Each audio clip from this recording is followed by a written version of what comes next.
to his feet. Vaccaro slammed it home. Darwin left wing, free ball. Perfect. Darwin one of the lane, locked him only. Pow! And Allen blocked the shot at the rim. Pow! With the left hand and a foul. Hello and welcome to the Chase Down Podcast. The Chase Down Podcast is presented by Fubo, the official streaming partner of the Cavs. Watch over 350 channels of live sports and TV, including FanDuel Sports Network without cable. There is no cost. There's no commitment. Try for free at FuboTV.com/Cavs. Oh, we had a fun one, gang.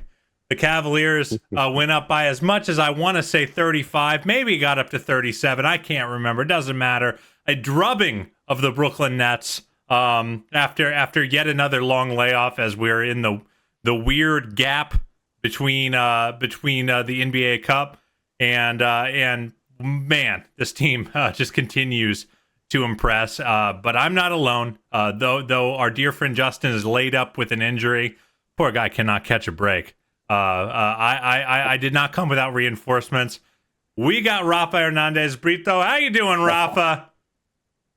How are you, Caris? Thank you for having me. I don't know if it's the exchange, 70 cents might be the injury that Justin is having. His name keeps changing, but it's a pleasure to be here. Finally, I get to be in it instead of just watching you guys on all the platforms that you guys are on. But I always watch for after the games that most of them have been a lot of fun this season, like you said, and just to catch you guys on the Chase Down pod. Thank you for having me. Of course, man. Well, thank you so much for joining. Obviously, it's been great to hear your calls throughout the year. And actually, I wanted to start this pod talking about not a Cavaliers call from you. During that legendary Gardos run, you dropped this one on us. Oh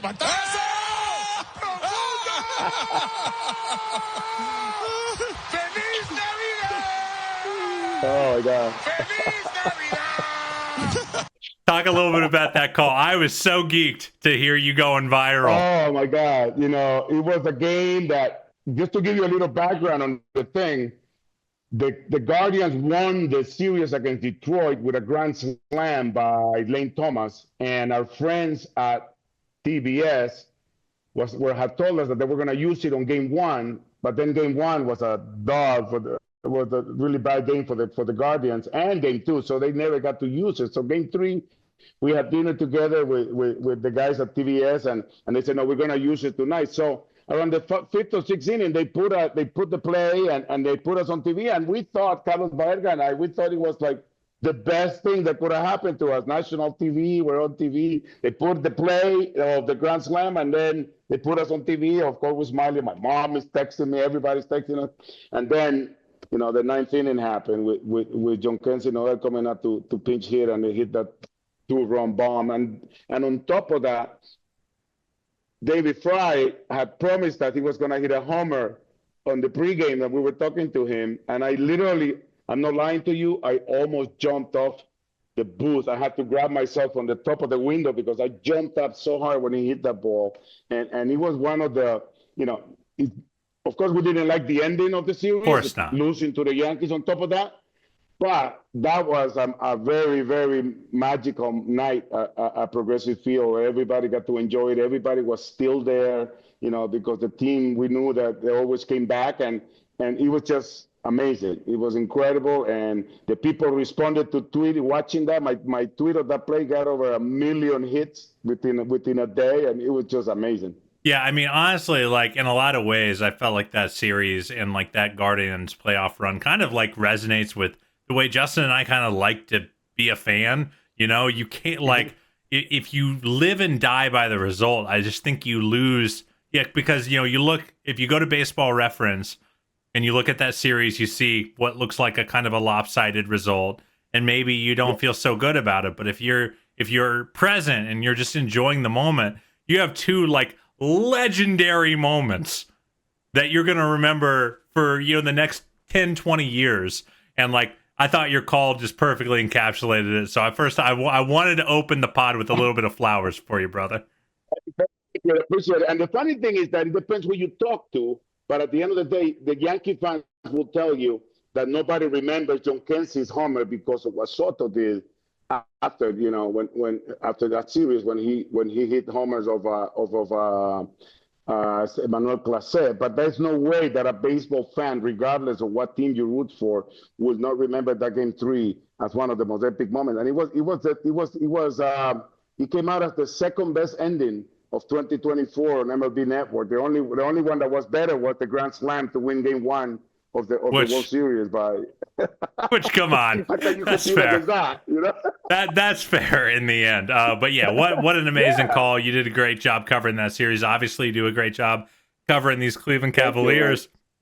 And this one, it was a drubbing, and it kind of felt to me like a kind of a return to form. They have a stinker in Miami. Which not the first team to have a stinker in Miami. And then they go and play Washington, and it's not the sexiest win. They win by 10, but it's close kind of the whole way through. Washington's kind of keeps flirting. They're not, Evan goes out.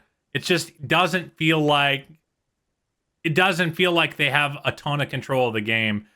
Kind of felt like back to these are the Cavs that have been taking over. Was that kind of your interpretation of watching this one? Yeah, these games against teams that on paper we're supposed to beat, like the way the Cavs beat the Nets tonight, are always dangerous because the human nature is to just take it maybe easy, or it happened tonight. They go up by 30 plus in the first half, and then in the second half the Nets come out and start making threes, and it changes. But to me, I think when you evaluate the whole thing, the game against Washington, not only they kind of lowered the level to the competition, but also those extra days off kind of hit them. Extra days in Miami and then coming home, and you could tell that there was a little out of rhythm style from the guys. But luckily, Carter, the Cavs are so good this season that they kind of actually have the luxury to be a little rusty and still come out with a W with a team that they're supposed to beat. And I think tonight you saw the difference in rhythm, the difference in mentality, and that rest, I think, have helped. And Kenny mentioned it today, Kenny Atkinson, about how they finally got a chance to practice, which you rarely do in the NBA during the regular season. And they have been talking about getting better defensively, and they have been talking about just closing on the three-point shooter. They haven't been really putting up a party, and the way the NBA is going now, that everybody's just shooting threes from left and right. So I think you have to evaluate it from that side, that the Cats finally got a chance to show what they have been working on. And it looked today, they were really locked in defensively. It was incredible. Yeah, I think, it's funny because that opening of 17 games in like 28 days or something like that, it was just one of the most bananas opening stretches as I've ever seen. And then they've almost gone to the complete other end of the spectrum where they've had so many days off that they almost seem like they've they're not into the rhythm and the routine of what they're doing. And I do think you're right that this game kind of felt like maybe a normalization of the rhythm. And I do think it's a really important point that, Kenny got to do a lot of coaching in camp. He got to do a lot of here's my system, here's my belief system, here's what we're going to care about. But then for the first quarter of the season, he didn't get to make any adjustments or learn any lessons. So I do think, especially with Max Strus's return looking imminent and things like that, it does feel like he's getting to actually make his first tweaks. And to your point, the defense, it hasn't been bad, but it certainly hasn't been the top 3 unit that we kind of know it to be. And it does feel like they really put the clamps on tonight. Definitely, they kind of fell off the top 10 a little bit a few weeks back. And going back to what you were talking about the rest, I think it's going to benefit us immensely because it basically is going to chop our season in 3. We played every other day, the first, 20 games, 18 games of the season. And then in the month of December, we have 3 breaks of at least 3 days. That kind of hurt us at the beginning, but I think now we're off until the 3 games in 4 days coming up, and then off another 3 days to head out to the West Coast.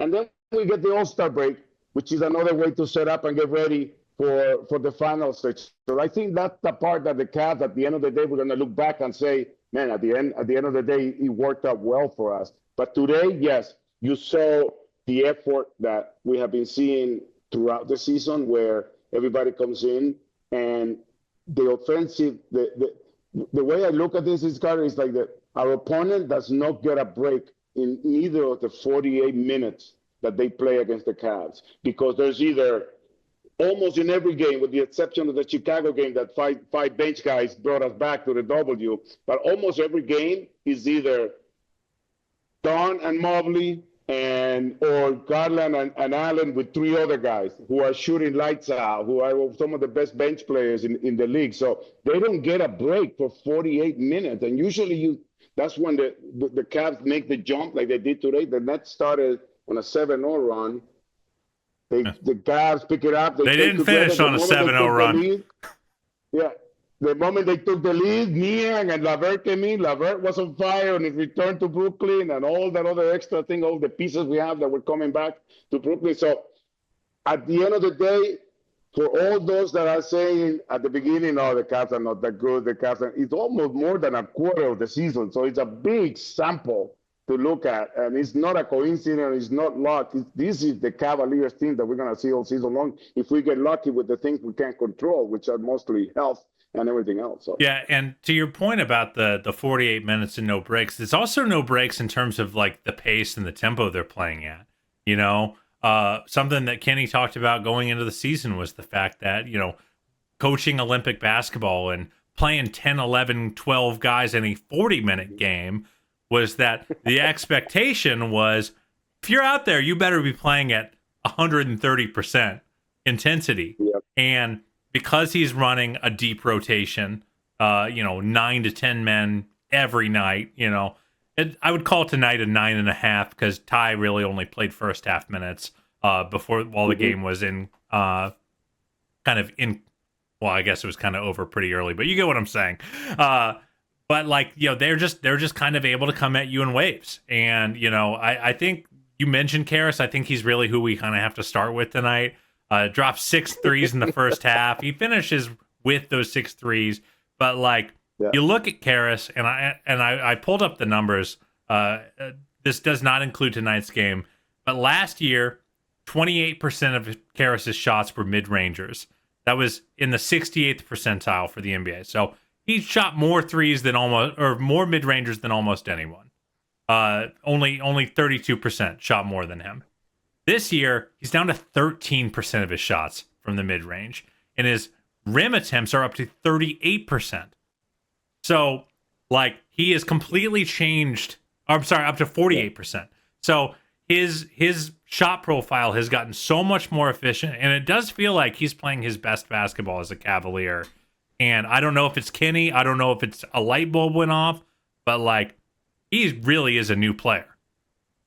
I think it's definitely the system that Kenny has brought in, and it has benefited everybody, including, obviously leading up with Caris LeVert, who's not only up there 40+% from three, but it's also the way that the Cavs have moved the ball this year. They got changed from that pick and roll offense with Jared just doing going up and down from the lane to the free throw to the top of the key to a game where even you saw it today.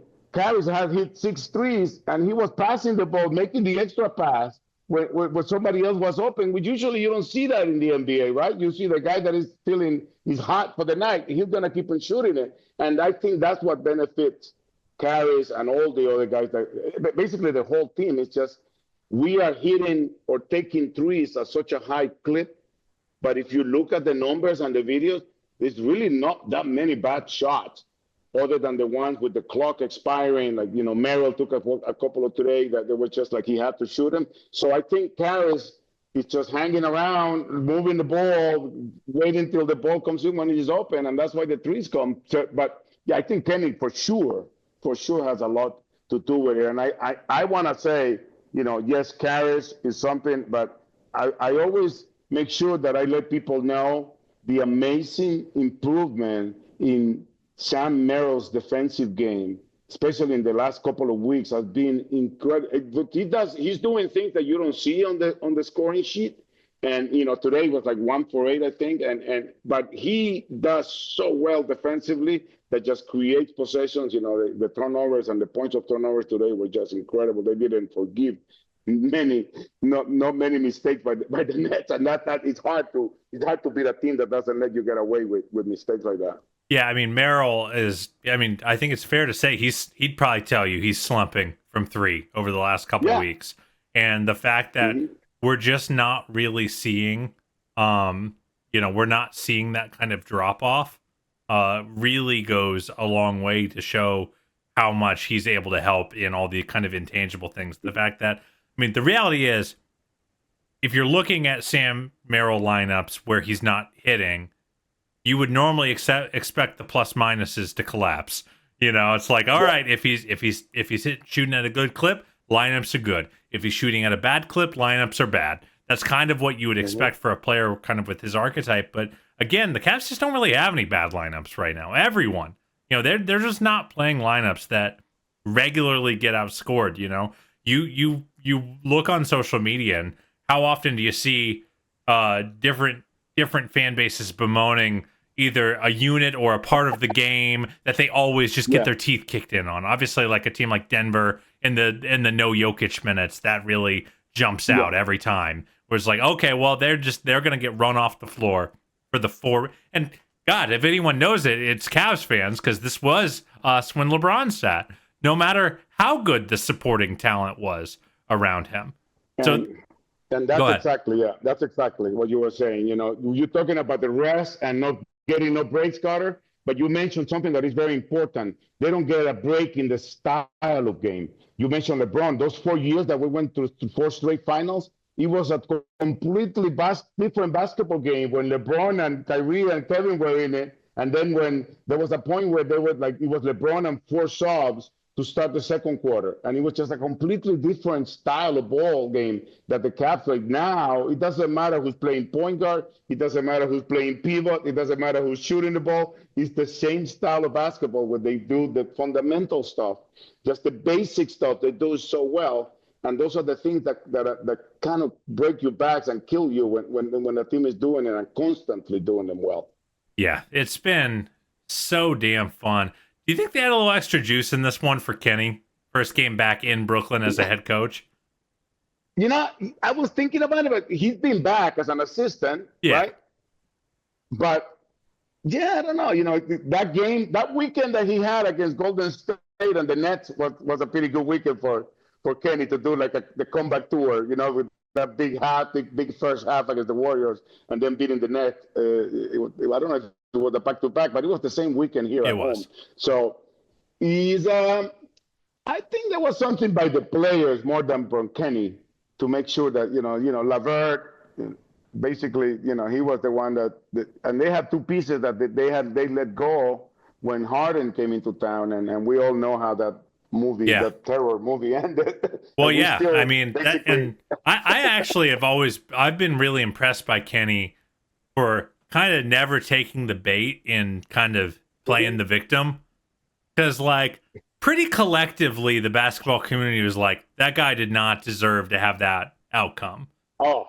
Yeah. And the fact that he instead, and I talked about it when I had a one-on-one with him before the season, he's pretty universally been like, I could have just been sad and mad, but instead I had to really think about what I would learn from the situation. Like, what can I take away? What was I not good enough at that I can get better at? And obviously, like, star management was like number one.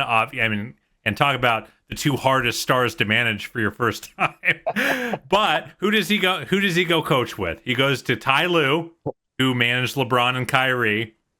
Then he goes to Golden State. And he had Kawhi. Yeah. Oh, yeah, he had Kawhi. Yeah. So he really, I feel like, he went and got a master class in how to manage up and down the roster and has come out all the better. So, yeah, it's been really, really cool to see. And obviously, like, you just can't help but root for the guy. I mean, I want to ask you, as someone who, is around the team and kind of part of these scrums, how cool is it seeing how open and available he is to the media? Like, he really is giving real thoughtful answers. Like, I've not seen a coach in a while whose pregame and postgame availabilities, I'm like, I got to watch because he's actually going to tell me what he's thinking about. I'm going to learn something. Yeah. Well, tell you two things that you'll appreciate, or maybe three. The first one is, and I don't recommend any young kid watching the chase down Paul to do what Kenny Atkinson did, because it worked well for him, and that's how prepared he was and how well he reacted from that losing his job with the Nets, because he had opportunities to go coach, to get the head coaching job while he was at Golden State, and chose to stay because he thought it wasn't the right opportunity for him to do so. And then when the Cavs opened, and at first you would have thought he was saying it just because, he's here, he's going to say that's the job he wanted. But man, the way it's working out, it for sure, Kenny Atkinson had a good eye of wanting to keep the same unit that we have, the same roster, and doing it well. But to the other point that you were talking about, how awesome he is, before the season started, I had to host an event with some season ticket holders and partners for the Cavaliers. They do a really good job about, hosting our not only our partners that help us, keep the doors open and help us get to the fans, but also our season ticket holders. And Kenny did something that I had never had a coach, a player, or a front office person do. And it was all people from the partnerships groups. And I was, I'm doing the hosting, and I'm supposed to be asking Kenny Atkinson questions about, the silver medal and this and that. And he goes, hey, you know what? Can I do something here? Because I want to do something different. I always like to learn, and we have so many important people here. So can you tell me what's changing in your business that you have to react to, and how you're changing your style of management? And it was so amazing how everybody got so involved in the conversation. And Kenny was able to turn that into basketball, like whatever was happening at our partner's office or our partner's business, he was kind of explaining it in basketball terms. And the conversation that was supposed to last 45 minutes, including breakfast, it was like 2 hours, and Kenny Atkinson was still there in the floor talking to these people. And he was like, oh my God, this guy is like cut differently from what we're used to with coaches, and especially the press conferences. And the most important thing, and I'm still looking for help from the newspapers in New York, I am pretty sure that Kenny Atkinson and I played against each other in high school in New York, in Long Island. Did you give him that work, Rafa? And he said to me, when I told him, he said to me, I probably beat the crap out of you. I said, you're probably right, because his school in Huntington was a lot bigger than mine. So, but we used to play his school all the time, and he went to high school in the same year that I went to. So. That's hilarious. Well, Kenny, that goes to speak to exactly what Kenny is kind of proven to be, which is a curious dude. And dudes who have been coaching in the league that long, who've been around that long, that have been as successful as he is, you can forgive them for getting uncurious as they get older. Like, there's a lot of uncurious old people in my life that have been around the block a time or two, and like, the fact that he has remained, I feel like that is the kind of thing that keeps you in the league for the next 10, 15 years. And he's got to be the front runner for Coach of the Year. And I feel like that curiosity goes a long way. He's doing great work for the Cavaliers. And Rafa, only you can do your best work. Zoom AI Companion can help you do the rest, like automatically taking notes, answering meeting questions, and helping you respond to your coworkers. Available at no additional cost with eligible paid plans. Work happy with Zoom AI Companion. Rafa, I want to pivot back to the Nets game, talk about Evan Mobley a little bit. He finished with what I would call a normal Evan stat line at this point. 21 points, 7 of 9 from the field, 6 of 6 from the line, 5 boards, 2 assists in just 23 minutes. By the way, all the per game stats are gonna kill these Cavaliers, because none of them are playing more than 26 minutes every other night. But I found, this Nets matchup has been an interesting one for him, because a guy like Nick Claxton is very physical, very kind of has a certain violence to the way he plays the game, and I felt like Evan just completely physically dominated him on a lot of possessions. And what have you seen from him in terms of just his functional grown man strength that he has added over the course of this year? There's no doubt about it, Karen. By the way, he led the team in scoring today after getting in foul trouble in the first quarter. Yep. With only 23 minutes played, and 130 points scored by the Cavs, and nobody scored more than 21 points. That's 7 did story of the score season, in it double feels like. figures. So 7 of them did score in double figures, and only one 20-point scorer to score 130 points. So that, but in terms of Evan Mobley, I think people are discovering how wrong they are to assume that Evan Mobley was going to be the same Evan Mobley we've seen the last couple of years. I mean, they forget that this is the kid that came in to Cleveland, basically finishing growing up, right? Yeah. And he has put in the work from the moment his first season ended. He went to work, and if you're expecting that Mobley is going to be strong when he gets all the LeBron muscles and chases, you wrong. I think he's worked a lot on his core. He worked a lot on his strength, in his leg strength, and you have seen it so many times this year where people try to push him or shove him, and they end up with the short end of the stick. And Evan Mobley has really taken the challenge that Kenny Atkinson gave him from the moment he came in, about he was going to be, part of the leading the offense, and I think his touches has gone up a lot more this year than they were the previous two. So I like the fact that he has shown the confidence, and I hate to compare Carter because Evan Mobley is the next Evan Mobley. Yep. But his style of game is kind of like that shy, quiet Tim Duncan style of game. It's been my favorite comp since he's drafted.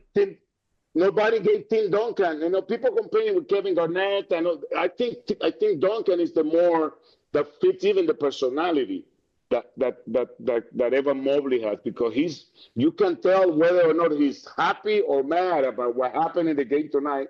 And I think that's something good, when kind of like a poker face for Evan Mobley, because the opponent doesn't even know whether they're getting to him or not. And he just keeps playing himself, getting better every day. And I still think and believe strongly that the Cavs will be at the top of their possibilities whenever Mobley is the best player on the court. And this season, he's shown that many times. Yeah, Danny Cunningham of Locked on Cavs had a great stat. He is finishing an and one on 30% of his fouls drawn this year. And I think so much of what as we've talked about, the Evan discourse, as you've noted, has been really annoying. It's been a lot of people making a lot of really aggressive decisions about what he's gonna be, and I think really fundamentally misunderstanding kind of where his development curve started. This is one of Justin's favorite things to talk about is, if you start at an 8 out of 10, you don't have as much room to grow every year as some of these rookies who come in as a 4 out of 10. So the growth is going to look a little bit smaller and a little bit more incremental. And to your point about the muscles, I think it's my favorite point, because, Evan doesn't have to be a big, strong. He doesn't have to put on 30 pounds of muscle and fat, and he doesn't need to bulk up. And in fact, he probably shouldn't at his size, especially playing power forward. But something that we saw with a guy like Anthony Davis, who also came in, rail thin, is you just grow up. These are kids. When you're standing, I remember seeing Evan even going into year 2 in person. It's that looks like a tall kid. His frame was that of a kid. 21-year-old kid. Yeah. Like a 22-year-old kid. And what we're seeing now is just that 10%. The dial turned 10% to oh, now he's a grown man. And and he's getting these he's able to high point these rebounds. He's getting bumped and maybe only moving back a half a foot instead of a foot and a half, and his balance is strong. I think that's why that and one rate is so high right now. There were a lot of plays tonight where I think 4 or 5 of his free throws were on and ones tonight. And I think a lot of it's, they're trying to wrap him up. And if he catches the ball with advantage, he's just able to finish over them. So I've just been so damn impressed by him. And I think even on games where he isn't doing a crazy amount of initiating, you can still see this too big thing working so well, because he not only has the skill, everyone's so hyper focused on the skill, but being taller and stronger than the dude guarding you goes a long way. Yeah, and just to add to everything that you just said, I think is you have to be patient in terms of how much the growth is going to show. He's not going to show his full potential one year after the other, right? He's going to have to be working. He's gotten better in his 3-point shooting. Yep. His defense has been there from the beginning. He's just stronger in the paint. He's really protecting the bucket. He's bringing the ball up. He's working on his handle. So it is a work in progress that it could really help us even win a title while he works on getting better. And I think one of the other things that I wanted to talk about before we switch topics here about Kenny Atkinson and the fans that, you talk about how everybody was killing basically Evan Mobley and Garland specifically last year, forgetting about the injury. And I always tell people, I would like you to try to eat blended food try for 2 weeks and see how you react and how you can act. Come back and play with dudes in rhythm and in shape. But Kenny Atkinson has put an end, Carter, to that whole crazy logic of, the Cavs needs to break up either Mobley or Allen, but they can't have both. And Mitchell and Garland don't work together on the court. And it's like, come on, the professional, really great players, and they just the thing that Justin has always noted, and he does a great job kind of keeping track of all the lineup data, is that the numbers have just really never told us that it doesn't work. Even with one big on the floor, the Darius Donovan backcourt has had great defensive numbers. Our best offensive ratings have come with both bigs on the floor. These guys can work together. They definitely had a weird, bad circumstance year, but something that we felt really strongly about on this podcast, is that you don't give up what makes you special to get more conventional, especially if there's a team that you're competing with that is the best version of that conventional line of thinking. I think neither Justin nor I really liked what the New York Knicks did this summer, because all they did was they got more like the Boston Celtics. But you know who you're not going to beat playing Boston Celtics basketball? The Boston Celtics.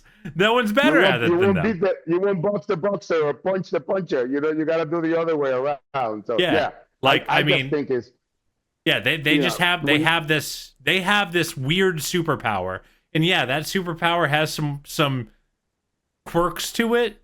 But moving Darius for a 3-and-D small forward or Jarrett for the same, it just never made sense. Crazy. And I think at the end of the day, it helps better to have 3, maybe 4 guys that can actually take over a game at the end, which is what we have been doing, which is just going with the guy that is hot. Yeah. The guy that can take over the game. And that other sacrifice that they have been making about the minutes and the point score and the shot attempts, that is huge. That doesn't get really talked about a lot, about how Kenny Atkinson has been able to make these guys a one bundle of players that actually just go along and root for the guy. Like tonight was Caris LeVert in the first half. You could see Mitchell just purposely giving the ball to LeVert and telling him, don't pass it, shoot it. So it's amazing. It's incredible. And even Caris, by the way, sorry to interrupt, but even Caris in the second half goes, "Oh, we're winning. I don't need to keep gunning." He takes 2 field goals in the second half. He's completely content to just have a nice time with his buddies. A lot of guys, they get 18 points in the first half. They're going for more. They want 40. They want 30. They want 40. These guys are just kind of letting the game come to them. And it's been really, really fun. Obviously, one player that we still haven't seen yet, and oh man, am I hoping for Friday, is Max. There were some conflicting reports about is he gonna, that he might be coming back, and then ends up not making the trip to Brooklyn, not playing last Friday. What do you think he's gonna add to the alchemy of the team coming back? Because obviously he's got a very unique disposition himself. We like to call him Mad Max here on the pod because he's always grumping at someone. What do you think he adds to the alchemy of this team? What do you think he does for this team from a chemistry perspective before we talk about on court? Yeah, I think Max is the guy that everybody loves, and you see it. He's been with the team even through his injury, and he adds something that he himself was missing in his first season as a Cavalier, because the style of game that we played last season didn't really match the style of game that we know Max Strus, or the reason Max Strus came to Cleveland, and Kenny and Kobe Altman went out and made sure to get that shooter, that catch and shoot guy, that guy coming off the screen and who never stays still on the court. So I think he's just like the early trading deadline thing for the Cavs, because we get somebody that can actually come in, contribute, who is not going to care whether he comes off the bench or starts. And we have seen it, how the few lineups that we have had so far have worked for Kenny Atkinson, because, like we mentioned before, we play the same style of game, the same style of ball, no matter which five guys are on the court. So I think Max has been very good at staying up to date with what's going on with the team and traveling with the team, even through his injury, just to make sure that he doesn't miss that part of when he comes in, and it's always going to be his physical condition and all that. So I'm excited to see what happened. If it's Friday, it'll be great, because with the few wins that the Cavs have by single digits this year, 2 have been against the Bucks, And they're playing great ball right now.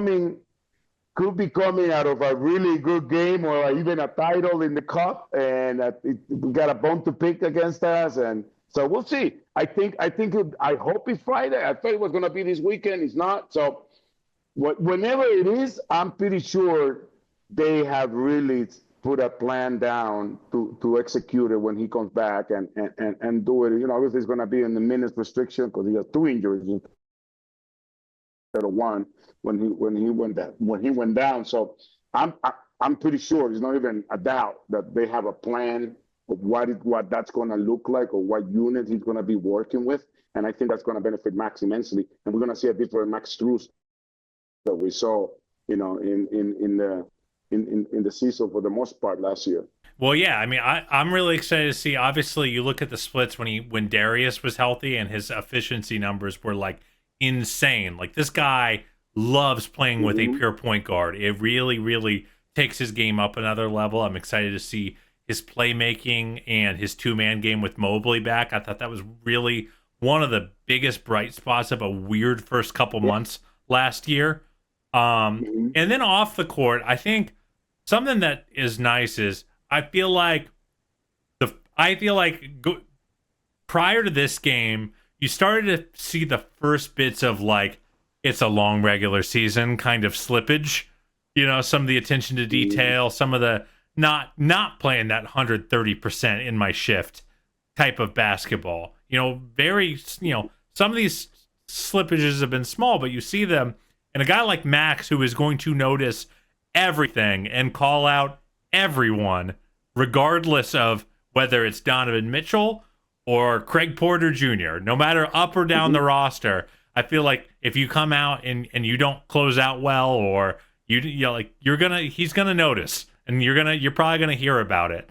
And like, I feel like the seriousness with which Max takes the game is something that really kind of helps keep you sharp. And it's like, he almost is a nice counterweight, because this is such a light and fun team. I feel like someone who has that grit and that edge that Max has goes a long way for this group of guys. I think it's a great mixture of characters that we have, and you need that in a team in order to do well. You need that guy, and that might be probably what the Cavs need for the next phase of the season, which is a guy who's going to come in and just light up the intensity again, because he wants to be part of this, right? He hasn't been part of this amazing run, so he's not going to want this to slow down. So Max Strus is going to be there in everybody's face in practice, because he always practiced really hard. He's like a Delhi style practice guy. So I'm excited about everything that's going to happen with Max Strus coming back, especially once he gets in the rhythm, in game shape, like they say, because it's a very different style. It's a very different thing when he's in shape right now, but when he comes in after you run up and down 2 times, you realize you're like way out of breath. So I'm excited to see what Max brings, and how Kenny is going to make those combination work. Just because he has another pushed arrow every in the button. quiver.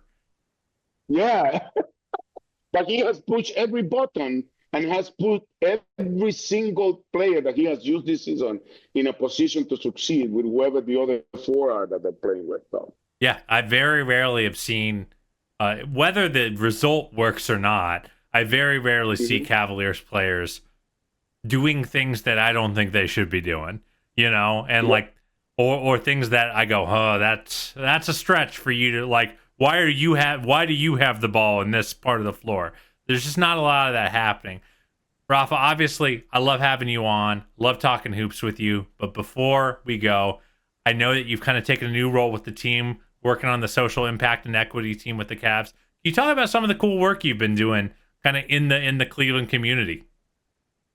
It's been great, and I gotta show it. But my team is the best Cavs care with the social impact and equity team led by Kevin Clayton and Pam Frasco.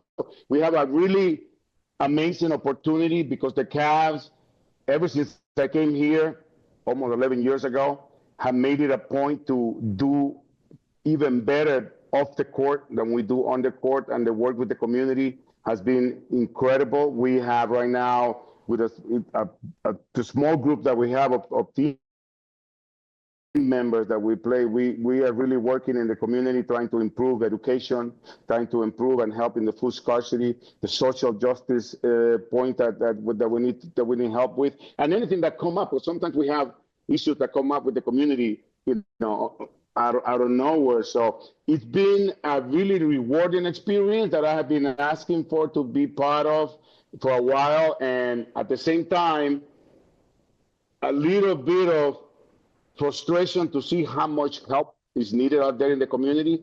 But then you come to the realization that you can do as much and the best you can, and hope that everybody else joins you, trying to work on the change that we want to see in this world. So I want to really thank everybody, because our fans have really helped us a lot, especially in this year, the season of giving.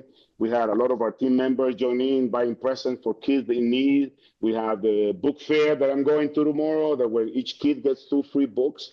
I'm trying to give away 1 million meals, thanks to our friends with Giant Eagle and our friends at Cliffs with the season of giving. So it's been a very life-changing experience, and I can't wait to do more of it. I miss the mic. I miss doing all the games. I miss traveling with the guys. And just so you know, and before I forget, Max, Sam Merrill's shooting is about to change, because we had a conversation last year during the second half of the season where he was shooting lights out. I'm not taking credit for it, but I used to give Sam a number of threes to hit per game, right?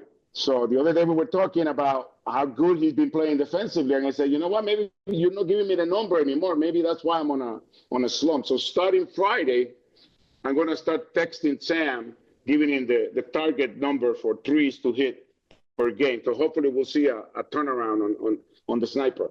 Listen, you're contributing to the community both on and off the court, Rafa. That's why we love you. If you want to go check out some of the cool stuff Rafa's been doing and find any opportunities you can to help, go to Cavs.com/community. All these really, really cool initiatives there. Rafa, anything else you want to plug before we say goodbye? We need followers on Cavs Care on Twitter. That's where we have all our events. And then if you come to Rocket Mortgage Fieldhouse for home games, we have this really cool opportunity for all of you to meet our legends. Campy Russell and I have this program called Legends Corner, and we had not only just Cavs legend. Last game it was Josh Cribbs from the Browns and Elmore Smith join us, and they take pictures, sign autographs, and for an hour, as soon as the doors open in the atrium, the fans can come in, meet Mark Price, Larry Nance, Bobby Gibson, Senor Cavalier, Campy Russell, and we're gonna have some really good surprises coming up in the year when we come back on the next homestand in January. So join us at the Fieldhouse, Legends Corner, right in front of the championship wall, where you have that cool video. I still watch that video of you when you came in the first time to the Fieldhouse. That was a lot of fun. One of my favorite days of my adult life was announcing that partnership. So appreciate you, Rafa. I gotta tell you, you can feel that when you watch that video, and I like watching it because it's so real. Because I probably had the same feeling when I came the first time to to work for the Cavs in 2014, and it's amazing. And you guys do a great job. So I every time I look at that video, I'm like, man, I like that feeling. I appreciate you so much, Rafa. Thank you so much for coming on. Thank you for all the work you're doing in the Cavs community. And thank you to our listeners. If you'd like to support the pod, go ahead and subscribe, unsubscribe, resubscribe. Help cook those books on any audio platform that you prefer. If you're watching on YouTube, go ahead and subscribe to the Cavs YouTube channel. Make sure you like the video. If you want to help that algorithm out a little bit, drop a comment. Get the conversation going. Really appreciate everyone for tuning in. Hopefully we'll see Justin back on our next episode. I think we'll be going Thursday night. Thank you so much for listening, and as always, go Cavs.